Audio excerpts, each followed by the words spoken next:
Aí eu trouxe aqui um exemplo para vocês. A empresa ela não paga adiantamento, ela paga ali somente no quinto dia útil, ali em 6/6. Só que esse mês, de maneira esporádica, ou seja, não é algo que ela faz sempre, mas esse mês ela resolveu fazer. No dia 12 de maio, ela resolveu fazer um vale, antecipar um valor para os empregados, ali em decorrência do Dia das Mães. E ela pagou isso no dia 12 de maio. Então, ela antecipou ali um valor e pagou no dia 12 de maio, e a folha de maio em si, ela pagou ali no dia 6/6. Eu vou tributar IR sobre o vale e o pagamento mensal. Ah, mas Guilherme, é só um vale, não é adiantamento de salário. Pois é só um vale, não é adiantamento de salário.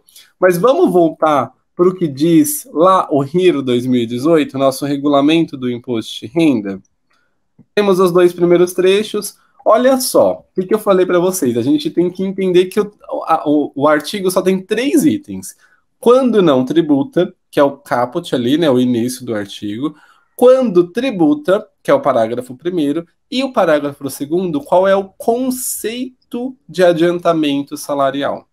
De adiantamentos aqui para fins de IR, certo? Ele vai falar assim, ó, para fins de incidência do imposto de renda, serão considerados adiantamentos os valores fornecidos para a pessoa física, mesmo a título de empréstimo, quando não há previsão cumulativa de cobrança de encargos financeiros, forma e prazo de pagamento. Ou seja, eu estou antecipando um valor. Veja que ele não fala, o adiantamento salarial de 40%. O adianta. Não, ele está falando que eu estou adiantando valores. E aí, esse é o ponto que a gente estava falando. Não importa o nome que você dá para a verba, o conceito dela é o importante. Neste caso, eu posso chamar de vale ou eu posso chamar de adiantamento. Eu posso pagar todo mês ou eu posso pagar esporadicamente. Eu posso pagar para toda a minha empresa ou eu posso pagar só para quem pede. Não importa. Eu antecipei um valor para o empregado, adiantei algo para ele e não vou cobrar juros por esse adiantamento. Adiantamento, tem incidência de imposto de renda. A regrinha básica aqui se resume a não cobrar juros sobre esse valor. Se eu não cobro juros, tem incidência de imposto de renda quando ele for pago em mês diferente. E aí aqui é o que muita gente não entende, que inclusive, eu até brinco, eu já até fiz um post muito lá no passado, acho que lá em 2019, falando empresas que fazem empréstimos direto ao empregado. Atenção, se você está emprestando dinheiro para o empregado e você não vai descontar isso no mesmo mês, ou se você vai descontar isso parcelado, tem que tributar o imposto de renda sobre esse valor. Eu emprestei 5 mil reais para o empregado. Você vai tributar 5 mil reais para ele. Por quê? Porque fala aqui, ó, se você não cobra juros, encargos financeiros, você tem que tributar, mesmo a título de empréstimo. Então, olha um detalhezinho aí crucial, que aí muita gente fala, eu vou chamar de vale para não tributar. Ok, mas aí quando você está subindo isso para o E-Social, você está subindo isso como adiantamento, porque o que sobe para o E-Social é uma natureza da rubrica, não é o nome que você dá. Então, para a Receita, a gente tem que tributar. Hoje, até tu tocou no nome do Daniel Belmiro. Eu lembro que quando ele dava aquelas aulas com aqueles Excel gigante, ele trazia aqueles Excel, ele trazia as hipóteses desses pagamentos separadas em demonstrativos.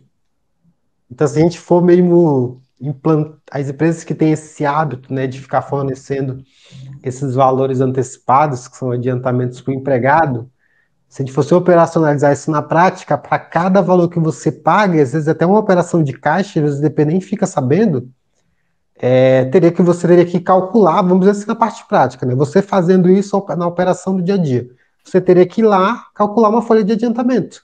Selecionava o empregado, esse valor poderia ser lançado manualmente ou, né, automático, dependendo do software, mas para cada pagamento desse que estava sendo feito, você teria que fazer o cálculo para ele criar o demonstrativo. E eu sei que tem muitas empresas que fazem isso, principalmente empresas que trabalham na área da construção civil. Acredito que é muito comum na construção civil essa questão dessas antecipações, porque às vezes eles trabalham com contratos em que leva, às vezes, 30, 40, 50, 60 dias para receber, e aí eles precisam antecipar alguma coisa ali para o empregado, ou às vezes o próprio empregado pede mesmo ali na semana, eu preciso de tanto, e aí o patrão vai lá e vai antecipando vários valores, e depois quer que o DP desconte. Quando chega lá no fechamento da folha, chega aquele monte de adiantamento que foi feito e quer que o DP lance como um desconto, né? Sendo que isso foram pagamentos que foram realizados na prática mesmo, teria que ser feito a adequação e ver como é que funciona essas questões, né? Acredito que é um bom momento para a gente ver trazer à tona essas situações, até a questão dos empréstimos, que é uma prática bastante comum. Primeiro, verificar se é legal fazer esse empréstimo do jeito que está sendo feito. E mais do que tudo, né? Tá sendo feito um depósito ali de um valor alto para o trabalhador e que, tu levantou esse ponto interessante que deu exemplo dando assim, da empresa pagando, antecipando R$ 5.000, beleza?